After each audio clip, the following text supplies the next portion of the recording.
Hey everyone, I'm Joshua. And I'm Caleb. Today we have a serious topic that we want to come to you on. Usually we have a little more fun, but this is important. We're going to talk about the Holocaust.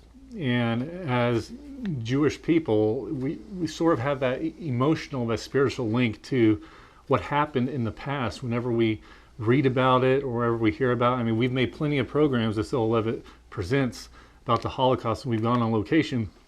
But this morning I was really struck when I read a news story, a poll that said nearly a third of Americans do not believe that 6 million Jews died in the Holocaust. That's crazy. We were in Tübingen, Germany several years ago doing a show on a March of Life that the church was doing to commemorate the March of Death that the Jews got sent on. Yeah, with Pastor Job Spittner. Pastor Job Spittner, and he said that Germany at the time was one generation away from forgetting that the Holocaust ever happened.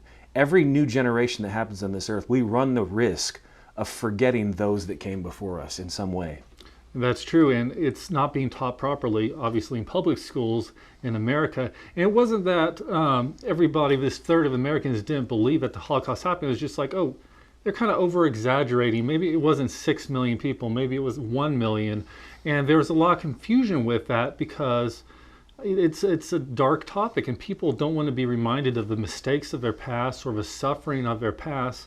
I mean, we even had, we have relatives going back, looking at our genealogy that came from Austria, Germany.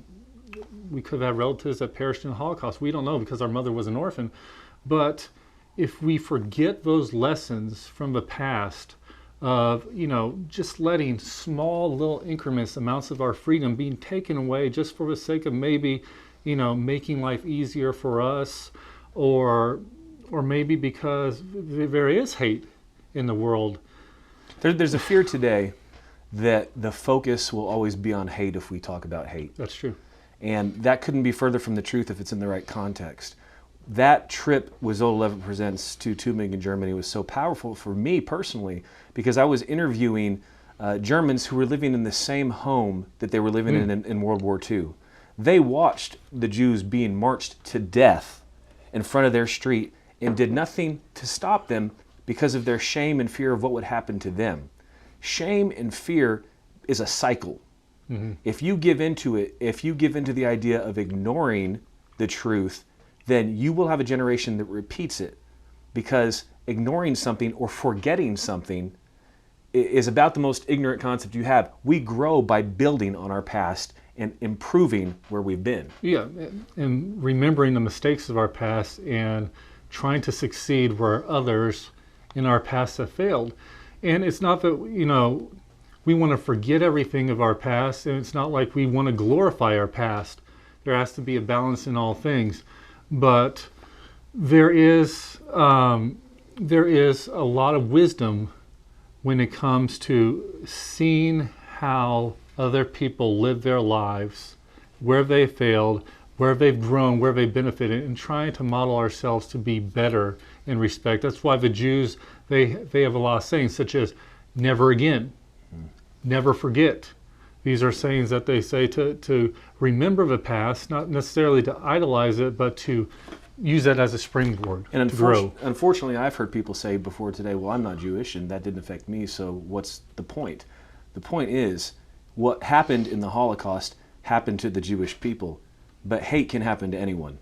And so if we forget what happened, if we ignore it, who's the next group to have hate come and try to destroy that group of people or that way of life or whatever it is?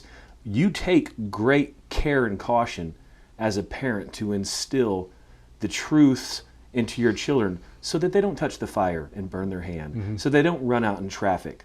All right? It's not saying that traffic's full of hate and that fire is evil. We're teaching to instill wisdom so that we grow and that we have a future.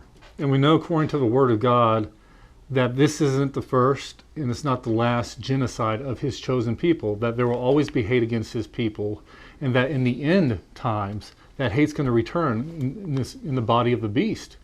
And the Jews and the Gentiles that do not believe upon the beast, they're going to be persecuted. There's going to be cleansing, ethnic cleansing again. And so we know these things are going to come back, and we need to prepare for those things by speaking the truth, by reminding, even as we're doing now, as we continually done in the show Zola Levitt Presents.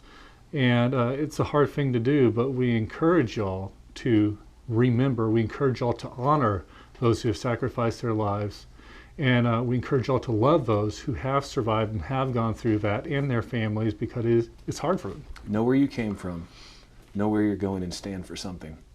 Don't be a part of the group that doesn't commit because you don't feel you know everything about it. I'm not a PhD scholar, so I can't talk about the Word of God. No, stand for something. Believe in something. Let truth prevail because you are a messenger for it. That's good. Thanks for listening.